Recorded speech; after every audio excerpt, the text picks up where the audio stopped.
وَظَلَّلْنَا عَلَيْكُمُ الْغَمَامَ وَأَنزَلْنَا عَلَيْكُمُ الْمَنَّ وَالسَّلْوَىٰ كُلُوا مِن طَيِّبَاتِ مَا رَزَقْنَاكُمْ وَمَا ظَلَمُونَا وَلَٰكِن كَانُوا أَنفُسَهُمْ يَظْلِمُونَ۔ اور ہم نے اے بنی اسرائیل تم پر بادل کا سایہ کیا اور تم پر منّا و سلوہ اتارا اور کہہ دیا کہ ہماری دی ہوئی پاکیزہ چیزیں کھاتے رہو، اور انہوں نے ہم پر تو ظلم نہیں کیا، البتہ وہ خود اپنی جانوں پر ظلم کیا کرتے تھے۔ سامعین، اب اس آیت کی تفسیر سماعت کیجیے۔ بنی اسرائیل پر بادلوں کا سایہ۔ گزشتہ آیت میں بیان ہوا تھا کہ فلاں بلائیں ہم نے اے بنی اسرائیل تم پر سے دفع کر دیں۔ اب بیان ہو رہا ہے کہ فلاں فلاں نعمتیں بھی ہم نے تمہیں عطا فرمائی۔ غمام غمامتن کی جمع ہے، چونکہ آسمان کو چھپا لیتا ہے اس لیے اسے غمامہ کہتے ہیں۔ یہ ایک سفید رنگ کا بادل تھا جو وادی طی میں ان کے سروں پر سایہ کیے رہتا تھا، جیسے نسائی وغیرہ میں ابن عباس رضی اللہ عنہما سے ایک لمبی حدیث میں مروی ہے۔ ابن ابی حاتم رحمہ اللہ کہتے ہیں کہ ابن عمر، ربیع ابن انس، ابو مجلس، ضحاک اور سدی رحمۃ اللہ علیہم نے بھی یہی کہا ہے۔ حسن و قتادہ رحمہم اللہ نے بھی اس کی تائید کی ہے۔ بعض لوگ کہتے ہیں کہ یہ بادل معمول کے بادلوں سے زیادہ ٹھنڈک والا اور زیادہ عمدہ تھا۔ مجاہد رحمۃ اللہ علیہ فرماتے ہیں یہ وہی بادل تھا جس میں اللہ تعالیٰ قیامت کے دن آئیں گے۔ ابو حذیفہ رضی اللہ عنہ کا قول بھی یہی ہے، هل ينظرون الا ان ياتيهم الله في ظلل من الغمام والملائکہ۔ اس آیت میں اس کا ذکر ہے کہ کیا ان کافر لوگوں کو اس کا انتظار ہے کہ اللہ تعالیٰ بادل میں آئیں اور اللہ کے فرشتے؟ یہی وہ بادل ہے جس میں بدر والے دن فرشتے نازل ہوئے تھے۔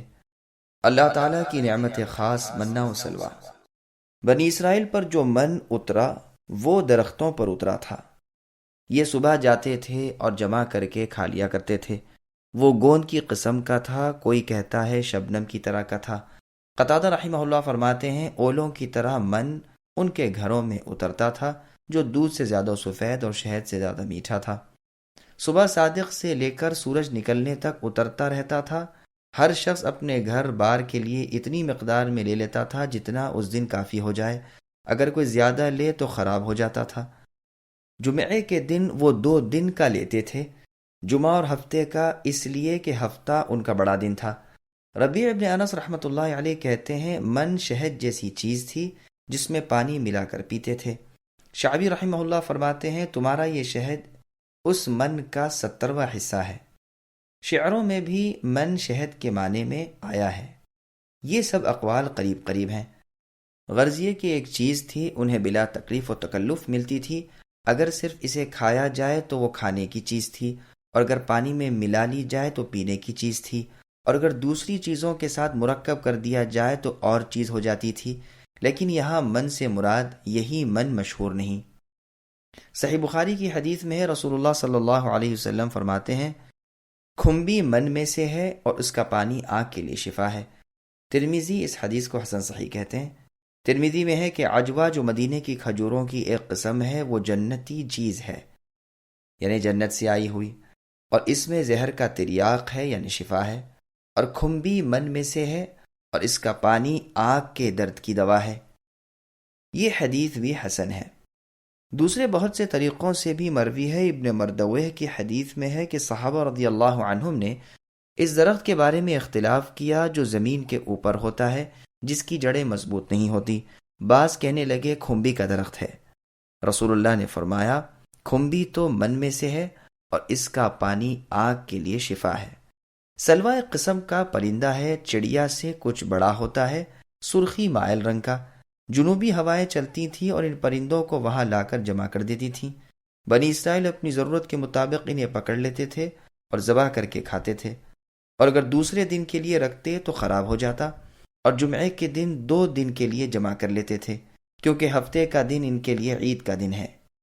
اس دن عبادات میں مشغول رہنے کا اور شکار وغیرہ سے بچنے کا حکم تھا۔ بعض لوگوں نے کہا ہے کہ یہ پرند کبوتر کے برابر ہوتے تھے۔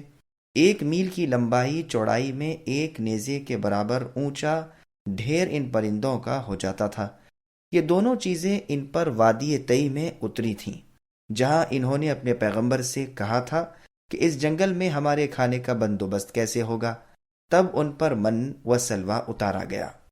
اور جب موسیٰ علیہ السلام نے پانی کے لیے درخواست کی تو پروردگار عالم نے فرمایا کہ اس پتھر پر اپنی لکڑی مارو۔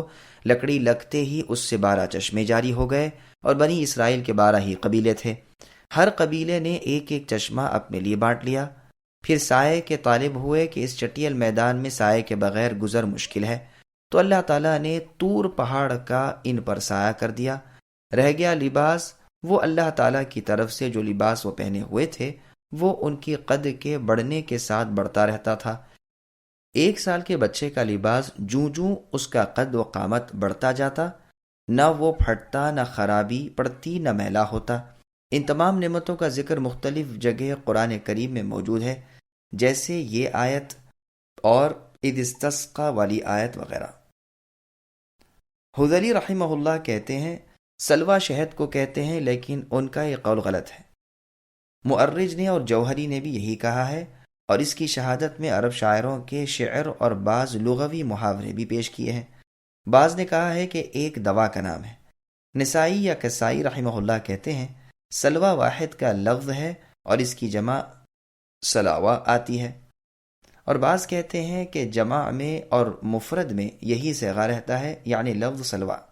الغرض اللہ تعالیٰ کی 2 نعمتیں تھیں جن کا کھانا ان کے لیے مباح کیا گیا، لیکن ان لوگوں نے اللہ تعالیٰ کی ان نعمتوں کی ناشکری کی، اور یہی ان کا اپنی جانوں پر ظلم کرنا تھا، باوجود یہ کہ اس سے پہلے بھی بہت ساری اللہ کی نعمتیں ان پر نازل ہو چکی تھیں۔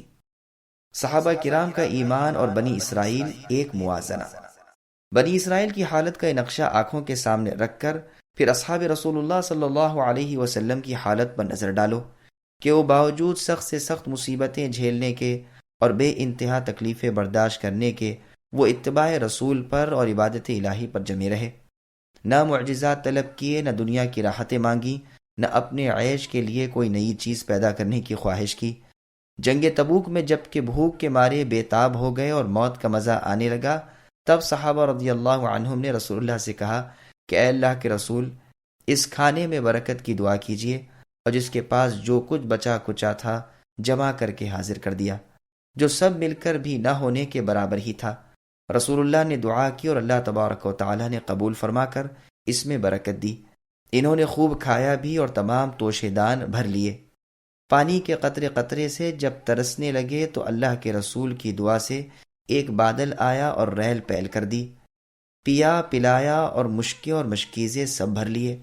پس صحابہ رضی اللہ عنہم کی اس ثابت قدمی، اولو العزمی، کامل اتباع اور سچی توحید نے ان کی اصحاب موسیٰ علیہ السلام یعنی بنی اسرائیل پر قطعی فضیلت ثابت کر دی۔ فالحمدللہ۔